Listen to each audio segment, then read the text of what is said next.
Buda já dizia o seguinte, que o mundo lá fora, espelha o interior das pessoas. Tá? O mundo aí fora é exatamente espelho do que as pessoas são dentro delas. O mundo espelha o interior das pessoas. Se o mundo está em guerra, se o mundo está em conflito, se tem o Irã, Iraque, tudo aquela coisa, Segunda Guerra Mundial, Primeira, é exatamente o que sempre aconteceu dentro do ser humano. O ser humano sempre esteve em conflito com o mundo exterior, porque lá dentro dele ele nunca esteve em paz. Isso vai gerando karma para você. Mas quando você começa a buscar essa paz interior e a sua relação com o ser que está lá fora começa a mudar, começa a se tornar uma relação mais de amor, isso significa que você está aprendendo. Por quê? Você só pode entrar em conflito com o outro, em guerra com o outro, quando você está em guerra lá dentro, você não está em paz aqui dentro. Porque se a paz vier aqui dentro, todas as ações externas serão de amor, paz, benevolência. Por isso que os mestres diziam, procura Deus dentro de você, porque é aqui que você tem que modificar. A modificação tem que acontecer dentro.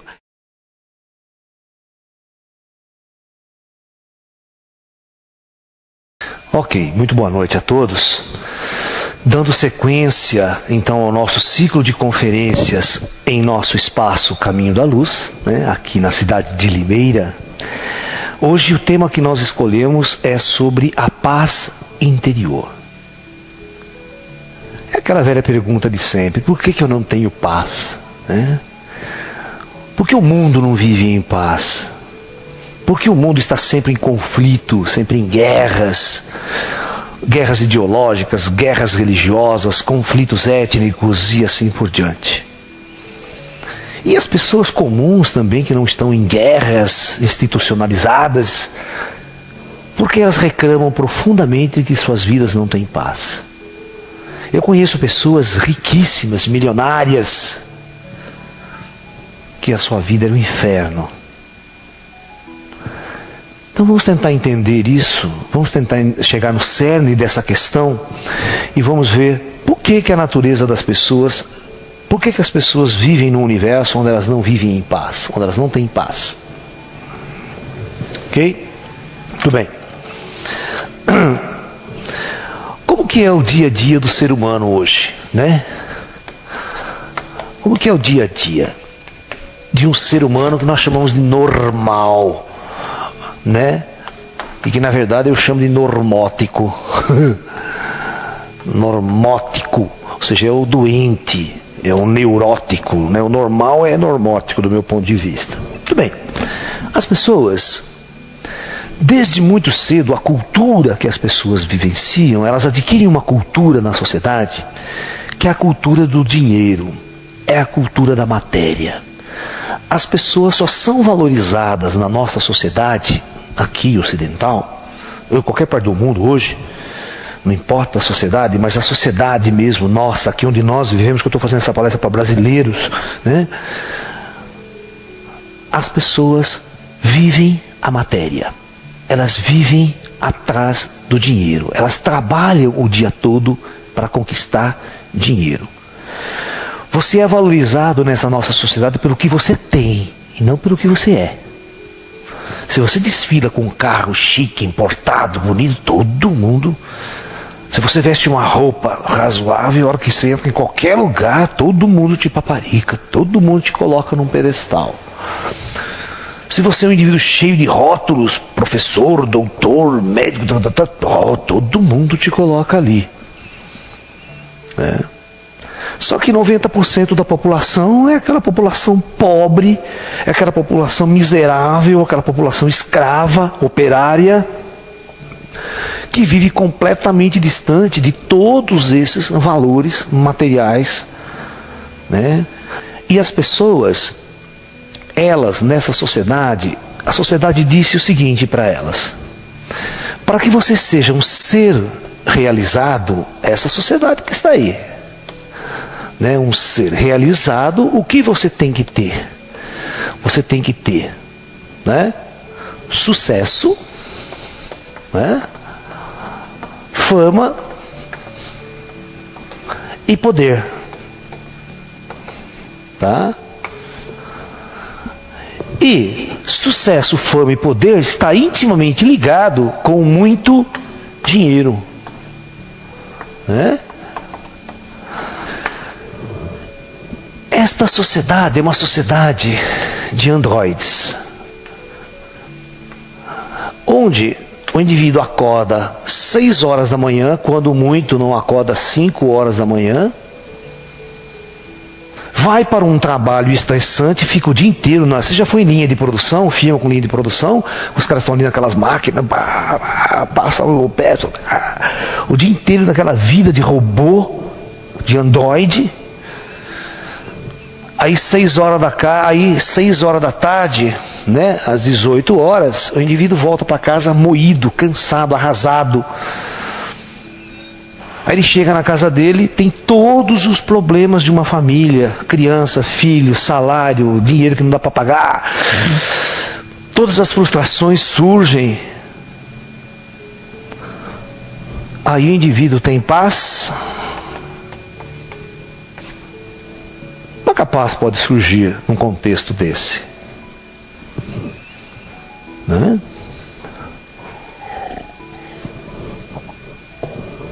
O indivíduo que só foi formado para servir a indústria, qualquer universidade, qualquer faculdade, só faz isso para você. Só forma você para servir as indústrias, para servir os interesses. Aí, afetivamente, o lado afetivo e emocional do indivíduo, né? Ele não sabe trabalhar, ninguém nunca ensinou ele não sabe como se relacionar com o sexo oposto, a vida sexual dele é confusa, cheia de problemas, e o indivíduo fica angustiado, perturbado, depressivo, e não sabe por quê. Aí ele também não tem paz.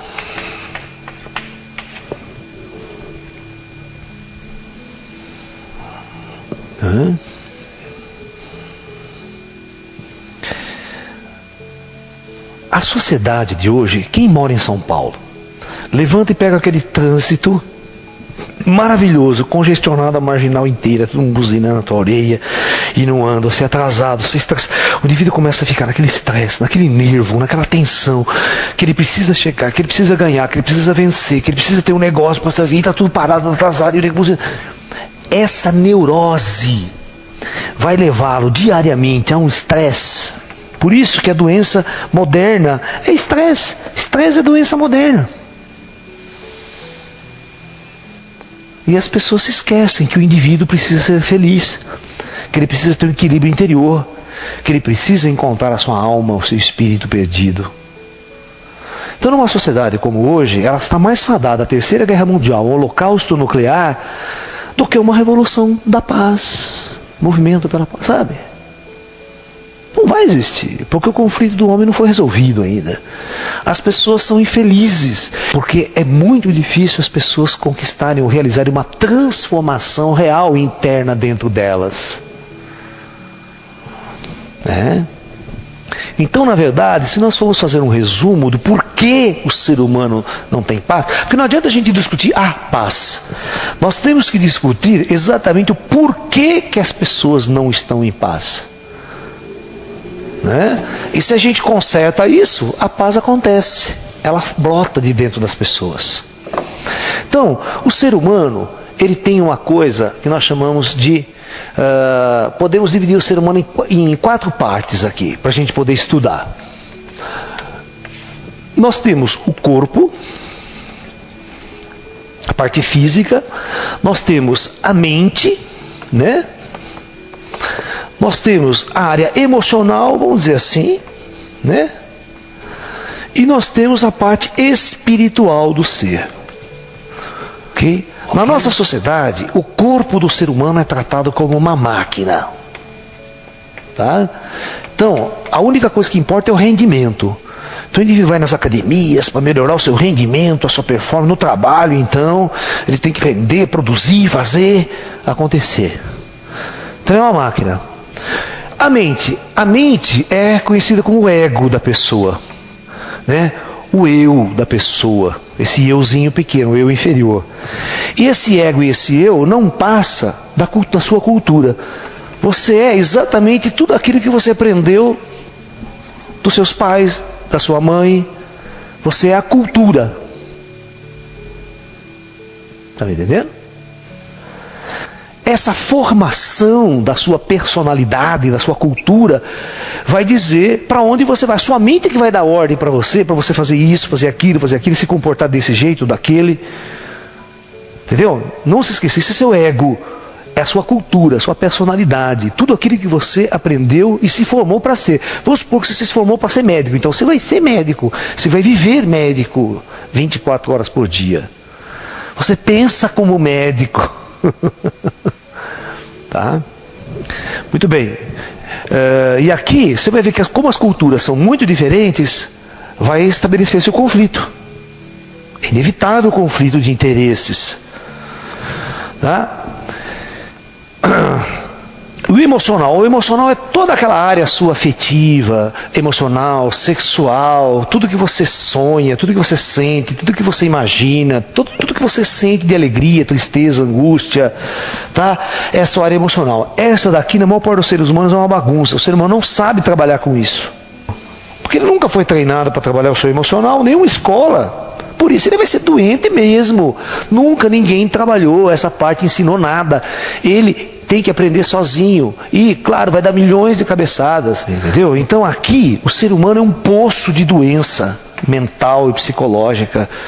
Você está entendendo? E o espiritual? O espiritual da pessoa, nessa sociedade nossa, zero, não existe. Quer vida após a morte? Você está maluco? Que espírito? Você está doente, é coisa de espírita, coisa de kardecista. Você acha que os negros lá na cidade de São Paulo o dia inteiro estão preocupados com o espírito? Estão para ganhar dinheiro, para comércio. Vai lá nas avenidas 25 de maio, vai lá no centrão de São Paulo, você vai ver aquela puta mercado de peixe. A história de Buda é muito engraçada, a história dos espiritualistas, porque às vezes as pessoas, quando saem da vida material e vai para o caminho espiritual, elas continuam desejando. Porque quando elas, no material, elas querem um carro automotivo, querem uma casa da praia. Aí quando elas entram no caminho espiritual, eu quero luz, porque eu quero andar no disco voador, eu quero fazer projeção astral, sair do meu corpo, eu quero ser iluminado amanhã. Você continua querendo ainda. Esse desejo que te tormenta. Porque essas coisas, quando você quer, eu quero a paz, enquanto você está querendo, ela não existe. Se você eliminar esses pontos fundamentais que os orientais dizem que é a base da frustração, da angústia e da depressão, você fica numa suavidade, numa leveza. Quando você não deseja nada, tudo que vier é lucro. Né? Quando você tem o equilíbrio, o suficiente para você existir, para você viver, aí você não vai entrar em conflito com as pessoas muito, né?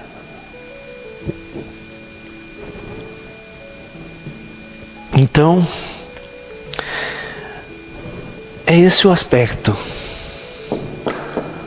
Os orientais dizem que o desejo é uma das estruturas fundamentais do sofrimento humano. Tá? É diferente, você tem que trabalhar aquela história que a gente falou da lei da atração. Quando você quer alguma coisa, você tem que tomar cuidado para essa coisa não se tornar um desejo e se tornar a sua morte, tornar o seu sofrimento. As pessoas têm que tomar consciência de como vai trabalhar a coisa. Você entendeu? O que é mais importante na sua vida? Quando você para de querer, parece que as coisas acontecem. Naturalmente elas vêm. É aí que o taoísmo entra, a filosofia dos grandes mestres entram, porque quando você toma consciência das coisas, elas acontecem. Porque nós estamos aqui no planeta Terra para aprender uma série de coisas. Enquanto nós não aprendemos, nós não podemos nos libertar da Terra, do projeto Terra, da lei do karma. Então a vida é um aprendizado. Enquanto você não aprender, você reencarna de novo, reencarna de novo e reencarna de novo. Essa é a lei do karma. Isso vai gerando karma para você. Mas quando você começa a buscar essa paz interior e a sua relação com o ser que está lá fora começa a mudar, começa a se tornar uma relação mais de amor, isso significa que você está aprendendo. Por quê? Você só pode entrar em conflito com o outro, em guerra com o outro, quando você está em guerra lá dentro, você não está em paz aqui dentro. Porque se a paz vier aqui dentro, Todas as suas ações externas serão de amor, paz, benevolência. Por isso que os mestres diziam, procura Deus dentro de você, porque é aqui que você tem que modificar. A modificação tem que acontecer dentro. A maior tolice que o indivíduo faz é querer fazer mudanças externas. Pegar a bandeira e sair para a rua. Vamos derrubar o governo, vamos fazer isso. Quanto do dia ela dedica para outra coisa, para buscar a sua alma, o seu espírito, o seu treinamento interior, para fazer uma meditação, para ler um bom livro, participar de uma palestra, de uma vivência, de um curso que vai elevá-lo como espírito. Não estou falando para você fazer curso de matemática, física, engenharia, nada disso. De economia. Mais uma vez, Android não. Chega, a faculdade já matou a gente. Agora a gente está falando de vida, coisa que leva você à vida real.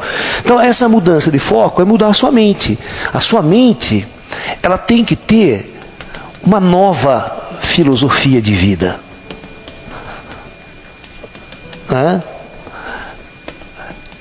E aí eu aconselho vocês a estudar, né? Conselho prático mesmo. Vai estudar o budismo, né? Vai estudar o taoísmo,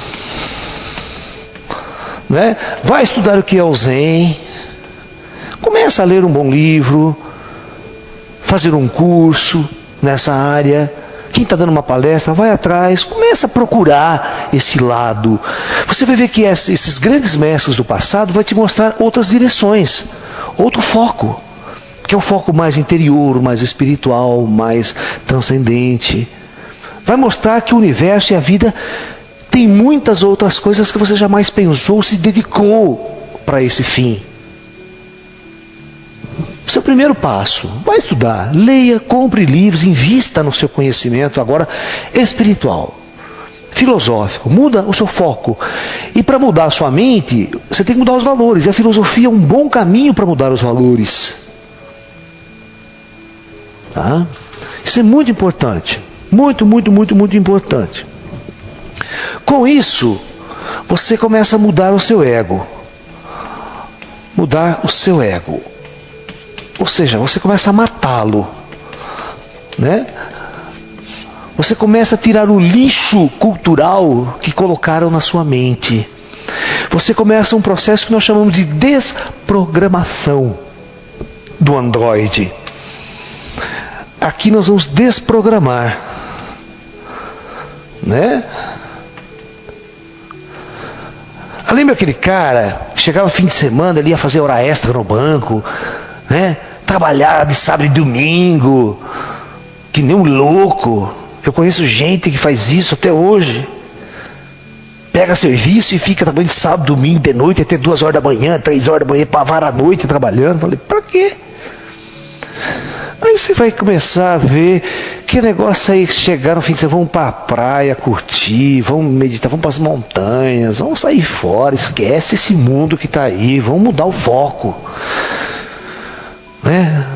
Vamos pegar um violão, vamos tocar um violão, vamos curtir, vamos cantar, vamos ver que existe outra coisa no mundo a não ser trabalho.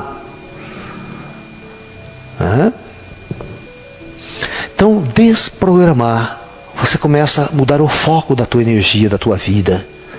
Porque a nossa sociedade hoje ela é tão massacrante que se você pegar um jovem de 15, 16 anos e você convidar ele para uma palestra minha, para vir aqui de graça, ele fala que eu não tenho tempo.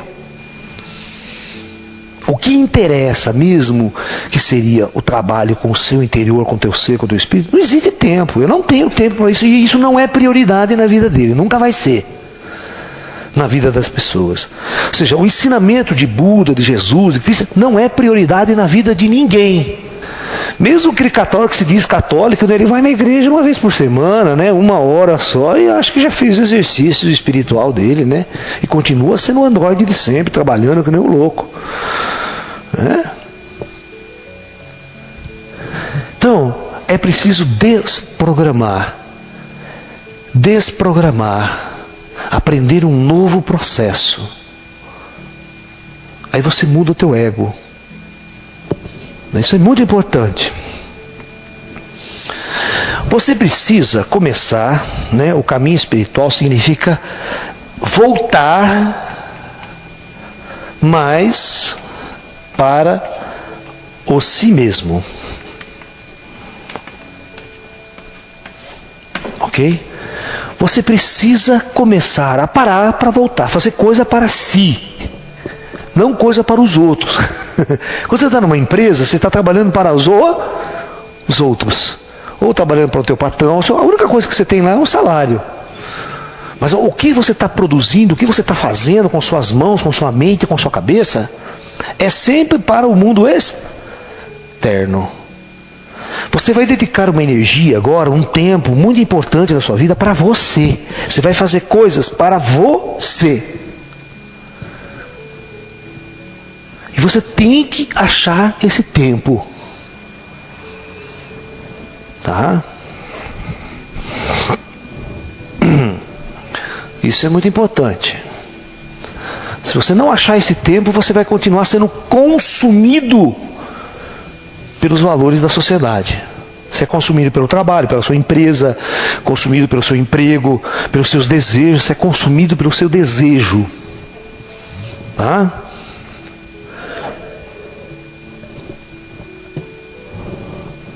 Um ponto interessante que nossos mestres ensinam: você precisa praticar a harmonia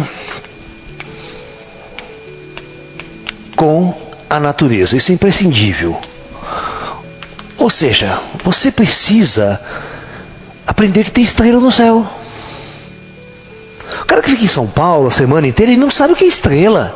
Ele nem tem noção do que, o que vira, o que não vira, quem é o que. Você pergunta o que é aquilo. Ah, o que é aquilo lá? Você não sabe, pô, que aquilo ali é o planeta Marte, que é o planeta Vênus, que é Júpiter. Não sei, nunca olhou para o céu na vida. Ele não sabe que está em cima de um planeta redondo, que flutua, sabe, numa galáxia, que tem o universo inteiro.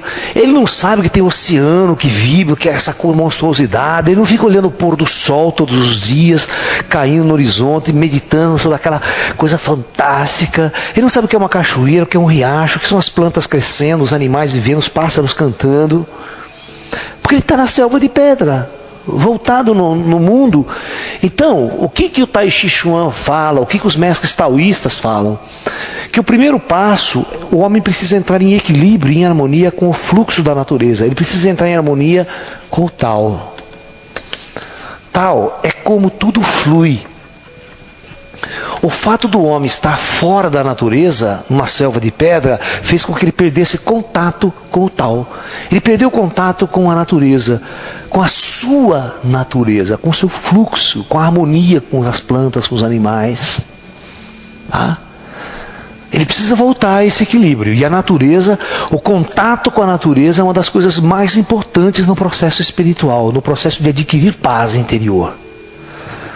Ele precisa criar um mecanismo de fugir das grandes cidades aos poucos, até ele conseguir ter um equilíbrio espiritual e morar no interior, morar num lugar muito mais em paz, tranquilo, onde a paz reflete na vibração, na energia que está em volta. Tá? É difícil ter paz engarrafado no trânsito de São Paulo, respirando aquela poluição. É difícil. Todo mundo xingando, você na orelha, metendo, sabe, ladrão passando a mão, sabe? É uma vibração que flui ali. Você está influenciado por aquela vibração. Você é influenciado pelo encosto, sabe? Pela perturbação. Encosto de gente viva, encosto de gente morta, tudo ali perturbando. À noite você não dorme, conta para pagar até o pescoço, sabe? Né? Então pensa nisso. Aí eu aconselho você a fazer uma prática espiritual. Então procure uma prática. Yoga é uma coisa maravilhosa, muito bom. Existem muitas linhas de yoga, várias linhas de Tai Chi também. Procure um professor que seja simpático, que entenda de filosofia taoísta, que vai ensinar muitas coisas boas. A prática do Tai Chi vai deixar você muito tranquilo, muito relaxado, vai trazer equilíbrio para você. Esse equilíbrio energético, vibracional, é uma ferramenta importante para o equilíbrio interior, para a paz interior. Porque um cara estressado, não tem jeito. Um trabalho muito importante dentro dessa busca da paz interior, é uma das ferramentas mais poderosas, é a prática de meditação. Você precisa praticar meditação todos os dias. Então, meditação. Você, às vezes na própria escola de yoga, na própria escola de tai chi, o mestre teu vai ensinar a meditação. Tá? Se não, você vai procurar alguém, ou uma escola, ou um mestre que te ensine meditação. A meditação é uma das grandes ferramentas para você voltar-se para dentro, para você olhar para seu interior, verificar todos os seus fantasmas, todos os seus medos, todas as suas neuroses, todos os seus desejos, todos os seus anseios. Na observação, você compreende mais o que você é.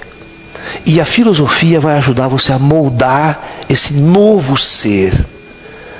Aí eu tenho certeza que quando você parar para meditar, você vai ver a paz que flui de dentro de você. Não vai ter ansiedade, não vai ter milhões de desejos não realizados. Sabe, quando você está em paz, você atrai paz. É a lei da atração. Se você está bem, você só vai atrair coisa boa. Se você está em paz, só vai vir coisas maravilhosas. Agora, se você está mal, só vai piorar. Porque é isso que você vai atrair na sua vida. Se você investir na busca da paz, ela vem, ela acontece. Mas tem que investir. Tem que fazer alguma coisa. Não adianta só ficar na mente. Eu quero fazer yoga, mas não faz. Eu quero fazer... Mas não... Você tem que tomar uma atitude. Você tem que achar um tempo para estudar budismo, achar um tempo para fazer a prática do yoga, do tai chi, achar um tempo para ir passear na natureza, para ir buscar conselhos com grandes mestres. Muito bem. Após você trabalhar a sua meditação, você vai ver que quando você está mais em paz, mais equilibrado, vai começar a surgir uma coisa de dentro de você, vai se manifestar uma coisa que você jamais pensou que existia. Vai florescer o seu espírito. O espírito acontece, ele vem à tona, o seu espiritual se manifesta. E se manifesta como?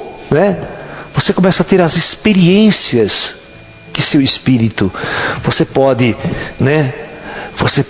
começar a se tornar um vidente, ver o mundo espiritual, falar com espíritos. O chakra abre quando você está mais em paz. Acontece a iluminação, acontece a experiência psíquicas elevadas. Não é aquela velha história, quando o discípulo está pronto, o mestre aparece? Quando o seu espírito estiver pronto, o contato com o invisível vai acontecer, ele é natural. Ele acontece naturalmente. Se não acontece, se você nunca viu o espírito na vida, é porque você não está pronto ainda. Você está entendendo? Então, na verdade, você tem que estar pronto, você tem que estar maduro. Quando você estiver maduro e o plano espiritual perceber que você está maduro, que você domou esse espírito indomável, você matou esse ego seu decadente, aí você está pronto para dar um passo a mais, para entrar nessa dimensão do espírito. Tudo é um amadurecimento nessa vida. Mas se o indivíduo nunca investiu nada na vida dele, ele jamais vai passar por uma experiência dessa. Ele vai ficar um androide a vida inteira aqui, vai morrer, vai no plano espiritual, encher o saco dos outros e se tornar um encosto para nós aqui vivos depois. É uma vida, tudo é um processo de uma vida. Vê isso que eu estou falando tudo para vocês, é uma vida. Se vocês não reformularem, isso leva tempo para sua consciência amadurecer, para você se convencer, sabe? Para você fazer mudanças de emprego, para você sair de cidade grande e morar no interior, morar numas montanhas, mudar de vida. Isso aí você tem que estar pronto para isso. Tem pessoas que não vão estar pronto nunca. Tem pessoas que não vão abandonar a cidade grande nunca. Não tem problema, vai morrer, vai dar trabalho do outro lado, vai encarnar de novo. Vai passar por todo o processo outra vez. Até que um dia ele tem que acordar para buscar o seu espírito. Porque senão, reencarnações é repetição. A gente nunca sabe. Como nós estamos numa vida de reencarnações sucessivas e o único objetivo é aprendizado, e se você não aprende numa vida, você tem que encarnar de novo para continuar o aprendizado. Por isso que os mestres dizem que uma vida de yoga queima muitas encarnações futuras. Porque você volta-se para verdadeiramente para o que você tem que fazer na Terra, para desenvolver teu espírito, tua alma, tua consciência. Uma vida espiritual é uma vida muito importante. Ela queima 10 encarnações futuras, se bobear. Porque você resolve numa encarnação uma coisa que você fica protelando. Essa é a revolução que importa, é a revolução do espírito. Quando você descobre o espírito, andar numa cidade fica muito difícil. Viver os valores de uma cidade fica muito difícil. Sabe? É uma transformação profunda. Né? Então, o espírito começa a vir à tona. Quando o espírito começa a vir à tona, você começa a ver outros valores. Você vai ver que existe um universo acima de você.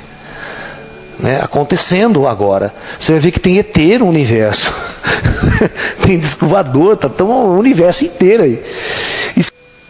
Por isso que uma das coisas maravilhosas que eu achei, e eu achei assim uma pena que ela acabou, foi o movimento hippie da década de 60.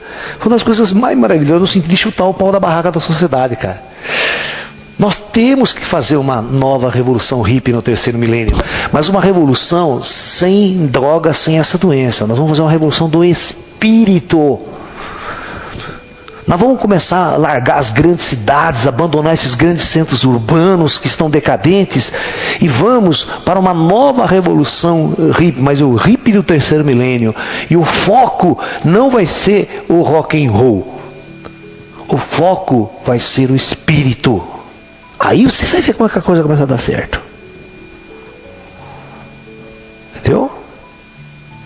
Esse aspecto é importante. Porque o espírito deve ser a nossa meta. Tá? Jesus tem uma frase muito interessante.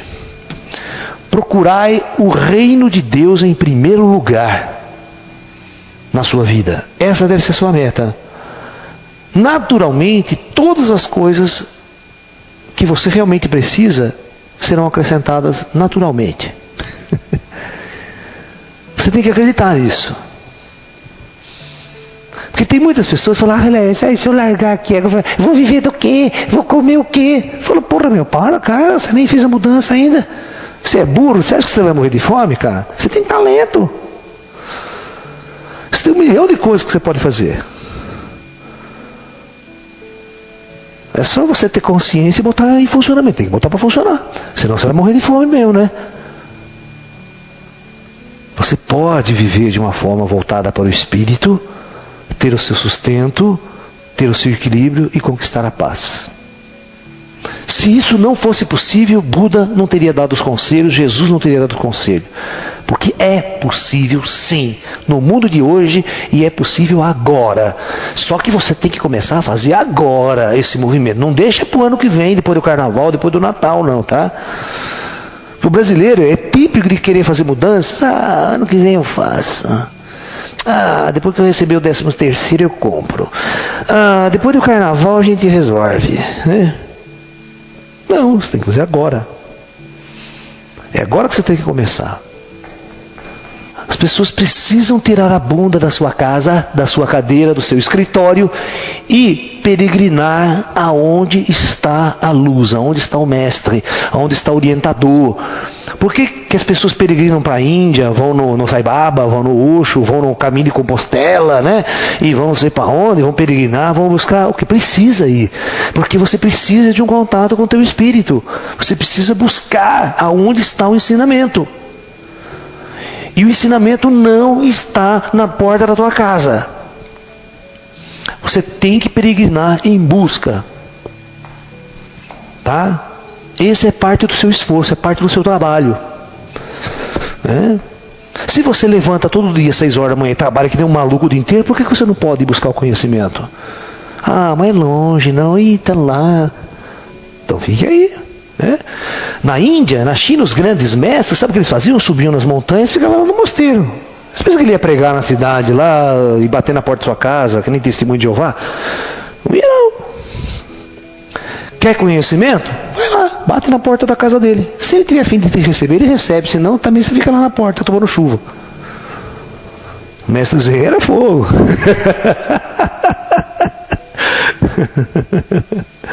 Você está entendendo? É complicado. Então você precisa fazer a sua parte. Você tem que peregrinar. Você tem que ir em busca.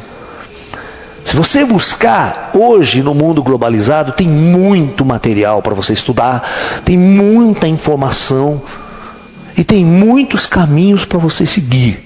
Se você não faz porque você não quer. O dia que você morrer e for lá reclamar lá em cima para São Pedro falou: agora é o seguinte, você não foi para São Pedro, tá tudo lá. Botei uma mesa cheia para você e farta de material. Você ignorou? Esse é o discurso do São Pedro lá na porta do céu. Então ele olha a sua ficha e fala: desce.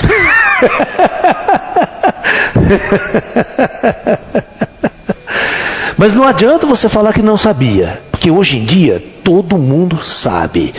O nível de informação no planeta é tão grande, né, que tem informação em tudo. Na internet, clica Buda, aparece 1 milhão de Buda, de budismo, de informação, de escola, de academia, de ensinamento. Vai atrás, vai pesquisar. Certo? Vai fundo.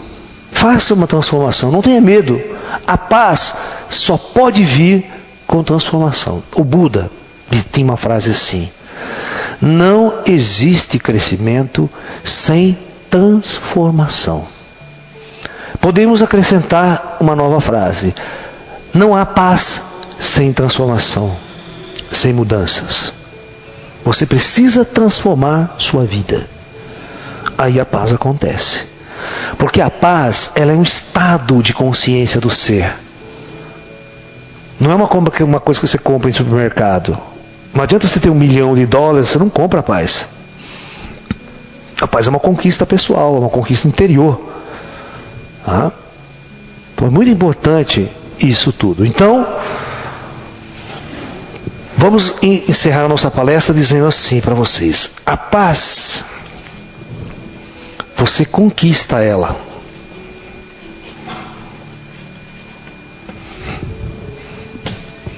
E como eu conquisto ela? Fazendo transformações. Transformações na minha vida. Siga esses 7 conselhos que nós demos aqui para vocês hoje e você vai estar no caminho para encontrar essa paz, para você encontrar esse estado elevado de consciência que os grandes mestres, que Buda, Jesus vivia, né? E que os espíritos ascensionados vivem nesse estado de plenitude, de paz interior. Ok? Então, boa noite a vocês, até um próximo encontro, até uma outra conferência. Então, namastê, muita paz e até um próximo encontro.